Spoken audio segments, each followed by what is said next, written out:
ഇവരൊന്നും വിടാൻ പാടില്ല. ഇവര് കുറെ സംഘം ഇറങ്ങിയിട്ടുണ്ട് കേരള ഒട്ടാകെ.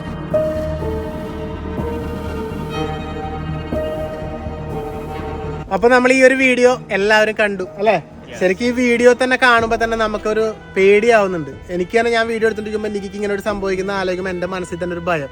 അപ്പോൾ ഒന്ന് ആലോചിച്ച് നോക്കി, ഇങ്ങനെയുള്ള കാര്യങ്ങൾ നമ്മൾ ഇന്നലെ കൂടി നമ്മൾ ന്യൂസിലും വീഡിയോസിലൊക്കെ ആയിട്ട് കാണുന്നു. റോഡ് സൈഡിൽ കൂടി ഒരു സ്ത്രീ വണ്ടി ഓടിച്ച് പോകുമ്പോൾ പെട്ടെന്ന് നിർത്തുന്നു, മാല എന്താ പറയാ മോഷ്ടിച്ചിട്ട് പോകുന്നു.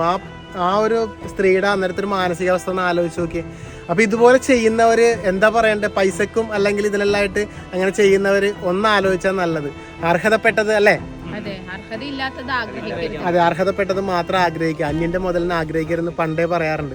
അപ്പോൾ എല്ലാവരും ഒന്ന് ശ്രദ്ധിക്കുക, എല്ലാവരും ഒന്ന് കരുതിയിരിക്കുക. ഒറ്റപ്പെട്ട വഴികളിലൂടെയൊക്കെ വിലപിടിപ്പുള്ള സ്വർണ്ണാഭരണങ്ങളൊക്കെ ഇട്ടിട്ട് പോകുമ്പോൾ വളരെയധികം ശ്രദ്ധിക്കണം. മാക്സിമം ഇട്ടിട്ട് പോകാതിരിക്കാൻ ശ്രദ്ധിക്കുക അല്ലേ?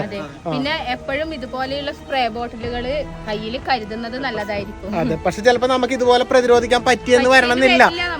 ഈ കഥയിൽ ഇപ്പൊ നിക്ക് ഇങ്ങനെ ചെയ്തതുപോലെ ചിലപ്പോൾ എല്ലാവർക്കും ആ സമയത്ത് ചെയ്യാൻ പറ്റിയെന്ന് വരണമെന്നില്ല. നമ്മൾ ജസ്റ്റ് ഒരു ചെറിയൊരു മാതൃക ഒന്ന് കാണിച്ചെന്ന് മാത്രമേ ഉള്ളൂ. മാക്സിമം ശ്രദ്ധിക്കുക. പിന്നെ ആരെങ്കിലുമൊക്കെ നമ്മൾ ഫോളോ ചെയ്യുന്നുണ്ടോ എന്നുള്ളതും കൂടി ശ്രദ്ധിക്കുക അല്ലേ?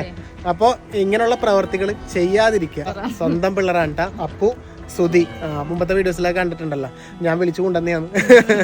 അപ്പോൾ ഇത്രയൊക്കെ ഉള്ളു. അപ്പോൾ വീഡിയോ എന്തായാലും ഇൻഫർമേഷൻ എല്ലാവരിലേക്ക് ഷെയർ ചെയ്യുക, മാക്സിമം എല്ലാവരിലേക്ക് എത്തിക്കുക, എല്ലാവരും ശ്രദ്ധിക്കുക അല്ലേ? ഇത്രയൊക്കെ പറയാനുള്ളൂ. അപ്പോൾ അടുത്ത വീഡിയോയിൽ വീണ്ടും കാണാം.